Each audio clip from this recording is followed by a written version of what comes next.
आकाशवाणी भोपाल से प्रस्तुत हैं प्रादेशिक समाचार।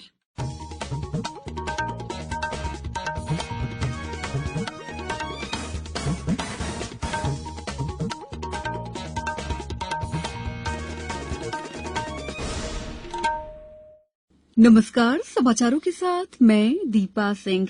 सबसे पहले मुख्य समाचार।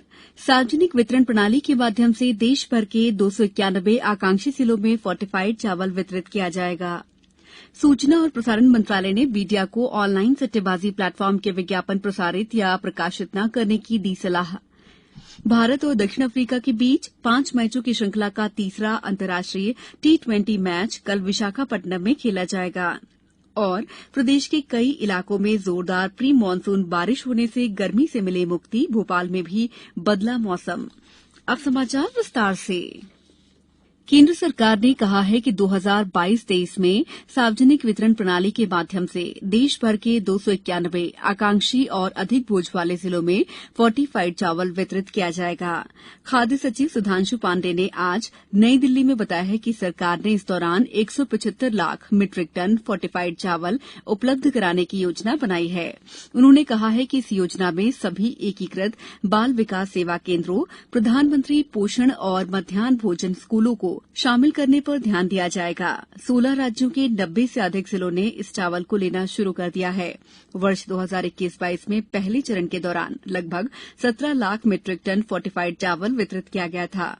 फोर्टिफाइड चावल में एनीमिया की चुनौती से निपटने के लिए आयरन, फॉलिक एसिड और विटामिन B12 जैसे पोषक तत्वों को मिलाया जाता है। सूचना और प्रसारण मंत्रालय ने मीडिया को परामर्श जारी कर ऑनलाइन सट्टेबाजी प्लेटफॉर्म के विज्ञापन प्रसारित या प्रकाशित न करने की सलाह दी है। प्रिंट, इलेक्ट्रॉनिक, सोशल मीडिया और ऑनलाइन मीडिया में सट्टेबाजी वेबसाइटों और प्लेटफॉर्मों के विज्ञापनों के मद्देनजर ये सुझाव दिया गया है।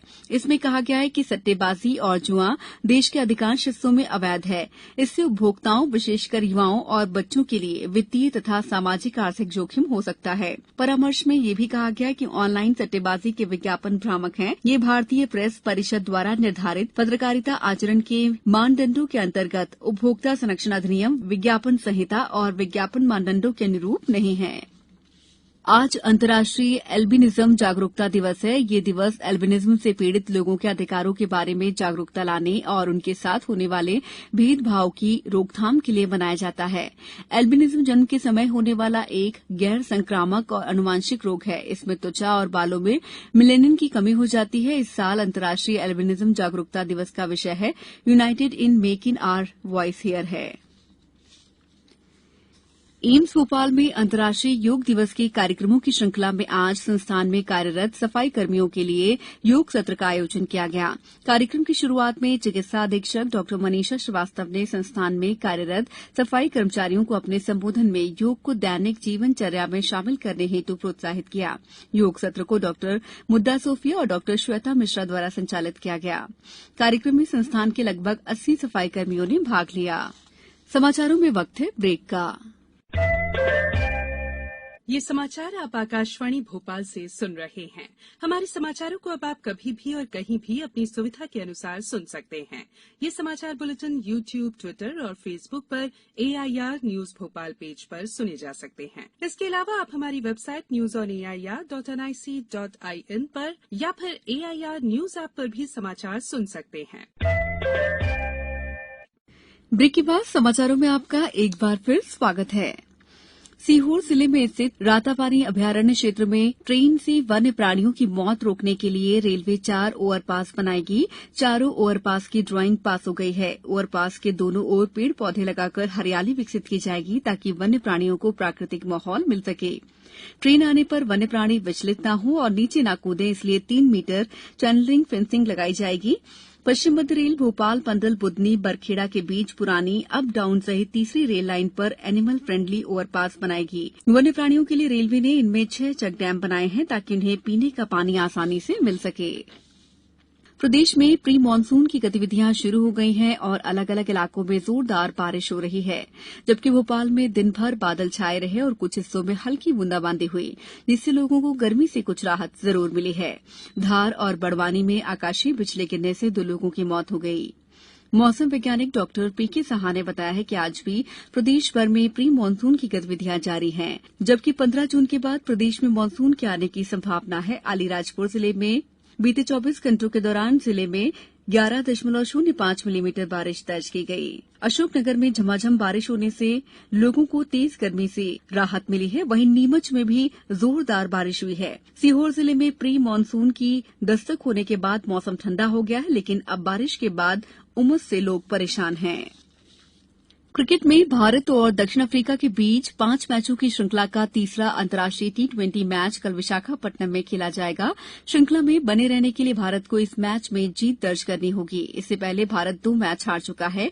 कल दक्षिण अफ्रीका ने कटक के बारावती स्टेडियम में मेजबान टीम को 4 विकेट से हराकर सीरीज में 2-0 की बढ़त बना ली है। प्रदेश के खिलाड़ी पंकज गारगामा ने खेलो इंडिया यूथ गेम्स में मलखंभ में 3 स्वर्ण हासिल किए हैं। मध्य प्रदेश को कुल 27 पदक मिले, जिनमें 9 स्वर्ण, 8 रजत और 10 कांस्य पदक शामिल हैं। पंकज के साथ ही प्रदेश के खिलाड़ी सिद्धि गुप्ता, प्रणव कोरी, इंद्रजीत नागर, हर्षिता किनाणकर ने भी मलखंभ में बेहतरीन प्रदर्शन किया। यूथ गेम्स में पहली बार मलखंभ को जोड़ा गया है। प्रदेश में मलखंभ को करीब 10 साल पहले राज्य खेल घोषित करने की पहल हुई। उज्जैन में मलखंभ के फीडर सेंटर स्थापित करने का कार्य किया गया। खेलो इंडिया यूथ गेम्स का आज समापन हो रहा है। समापन समारोह के मुख्य अतिथि हरियाणा के राज्यपाल बंडारू दत्तात्रेय थे। इन खेलों में हरियाणा पदक तालिका में शीर्ष पर रहा, जबकि महाराष्ट्र दूसरे और कर्नाटक तीसरे स्थान पर है। प्रदेश में पंचायत और नगरीय निकाय के चुनाव में मतदान दलों और निर्वाचन कार्यों से जुड़े अधिकारी कर्मचारियों को कोविड-19 वैक्सीन की प्रिकॉशन डोज लगाई जाएगी। कोविड-19 प्रिकॉशन डोज लगाने की मंजूरी लोक स्वास्थ्य और परिवार कल्याण मंत्री डॉ प्रभुराम चौधरी के प्रस्ताव पर केंद्रीय स्वास्थ्य मंत्री डॉ मनसुख मांडविया ने दी। स्वास्थ्य मंत्री ने मतदान दलों और अन्य कर्मचारियों के प्रशिक्षण सत्र स्थल पर कोविड-19 प्रिकॉशन डोज लगाने के लिए विशेष सत्रों का आयोजन करने के निर्देश दिए हैं। अब कुछ समाचार संक्षेप में।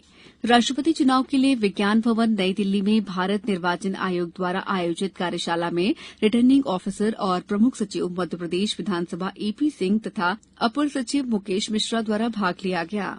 अनूपपुर जिले के गुदुमबाजा नृत्य ने आंध्र प्रदेश के विशाखापट्टनम में केंद्रीय जनजातीय कार्य मंत्रालय के सहयोग से आयोजित जनजातीय नृत्य महोत्सव में प्रथम पुरस्कार जीता है। धार जिले में त्रिस्तरीय पंचायत और नगरीय निकाय निर्वाचन मतदान करने के लिए मतदाताओं के पास 22 दस्तावेजों में से कोई एक दस्तावेज पहचान के तौर पर मतदान केंद्र पर लाना अनिवार्य रहेगा। अशोकनगर नगर पालिका में पार्षद पद के लिए 3 नाम निर्देशन दाखिल किए गए हैं। सीहोर के चर्च मैदान पर चल रहे फुटबॉल प्रशिक्षण में बड़ी संख्या में खिलाड़ी इस खेल के गुर सीखने के लिए आ रहे हैं। अलीराजपुर में सरदार सरोवर परियोजना के अंतर्गत 1.5 दर्जन से अधिक डूब प्रभावित गांवों के लिए प्रशासन ने अभी से अलर्ट जारी करते हुए विशेष तैयारी शुरू कर दी है। देवास में नेहरू युवा केंद्र द्वारा महिलाओं के लिए 3 दिवसीय योग शिविर आयोजित किया जा रहा है। जिला विधिक सेवा प्राधिकरण नीमच और श्रम विभाग के संयुक्त तत्वावधान में टाउन हॉल में विधिक साक्षरता शिविर आयोजित किया गया। अंत में मुख्य समाचार एक बार फिर। सार्वजनिक वितरण प्रणाली के माध्यम से देश भर के 291 आकांक्षी जिलों में फोर्टिफाइड चावल वितरित किया जाएगा। सूचना और प्रसारण मंत्रालय ने मीडिया को ऑनलाइन सट्टेबाजी प्लेटफॉर्म के विज्ञापन प्रसारित या प्रकाशित न करने की दी सलाह। भारत और दक्षिण अफ्रीका के बीच 5 मैचों की श्रृंखला का तीसरा अंतर्राष्ट्रीय टी20 मैच कल विशाखापट्टनम में खेला जाएगा। और प्रदेश के कई इलाकों में जोरदार प्री मानसून बारिश से गर्मी से मिले मुक्ति। भोपाल में भी मौसम बदला। इस बुलेटिन में इतना ही। दीजिए इजाजत। नमस्कार।